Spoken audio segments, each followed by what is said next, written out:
I just discovered NASA's horrifying secret. Hi, welcome to Odysseynarrator Stories. Viewer discretion is advised. I'm the last surviving member of the Kronos Project, a top-secret NASA mission to search space for extraterrestrial life. I was always excited to find out whether aliens were real, but after a horrifying discovery, I'm convinced NASA is trying to kill me. In 1988, the Department of Defense and NASA co-founded the secret Kronos Project. As a highly renowned scientist, I was promptly invited. We use satellites and telescopes to search the far regions of space for signs of life beyond our solar system. I just never could have guessed that our newest discovery would be so much more terrifying than that in 2004, a signal was detected from the Boots void, which is a massive area of nothingness in space, far bigger than anything you can imagine. And when I say there is nothing, I really mean nothing. It's essentially a definitive null zone in the universe, devoid of anything, all except for a single continuous signal. My colleagues and I were sitting in the mission control room when the detection alarm started to go off, signifying that a signal had been detected from deep space. We triangulated the source of the signal, and to our shock, it was right in the center of the void given the vast empty region of space. We initially thought it was a system malfunction, but when we restarted, it began immediately reporting a signal coming from those coordinates. Once again, we had originally thought we were just picking up fragments of a supernova or stellar burst of a long-dead star that had once been in that section of space. But that hypothesis was quickly disproven when we were able to filter through the background data and convert it into an audio format. It wasn't one long wave of static that you would normally detect from such cosmic events. It was a rhythmic series of beeps that sounded eerily like a heartbeat now. Of course, we were miles away from actually confirming or denying that this signal was the work of some advanced alien civilization, but we were still absolutely ecstatic over the finding. I don't remember seeing a single one of the faces in there not smiling from ear to ear, while that beating, pulsing signal repeated itself over and over again through the speakers of the control center. We followed the proper procedures and contacted our administrators and awaited further instructions as we aimed every satellite and listening device we had at our disposal at those coordinates. I remember feeling like a kid on Christmas Eve as I was driving home that night, so impossibly eager to see what the next day would bring. Unfortunately, the days would roll into months, then into years, until the next chapter of the audio single would present itself on August 24, 2009. We were given the go-ahead by the Obama administration to send a reply signal into the same region of the void that the signal was still coming from. This was mainly done as a ceremonial milestone, given the fact that the region of space was so far away that it would take 1,400 million years for a reply to our message would even reach us. Given that the message was still a continuous repetition of 2 beats per second, we decided to send a similar frequency using a Morse code that night at around 3 a.m. I received a call from my boss concerning the signal. I'll never forget how disappointed and yet terrified his voice was over the phone. Signal, he said, it just stopped for years. That seemed to be the end of our little interstellar communications, but we still carried on with our research, always keeping at least one monitoring device locked on the targeted coordinates of the void. We had a few detected bursts of information that piqued our interests, but nothing like the other signal we had gotten before that. Was until 8 months ago, when we were going through a routine series of scans, we received yet another transmission from the Void One. I'm still trying to come to terms with, not because it began again, but because it defied the very laws of physics.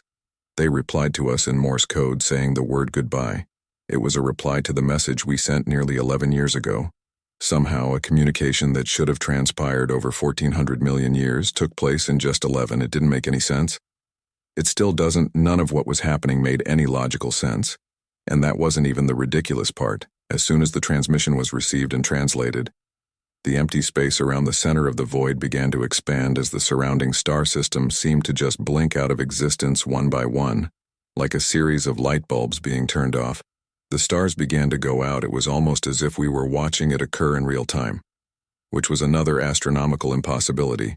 You see, we can only observe as fast as light travels, which means if we were watching something that was 700 million light years away, We would be seeing it as it was 700 million years ago. But now we are watching an event unfold that was absolutely cosmically impossible.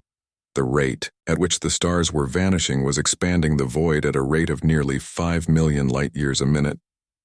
I don't know how to describe it, other than saying that the dark nothingness was growing faster than the speed of light itself, seemingly consuming and extinguishing everything in its path.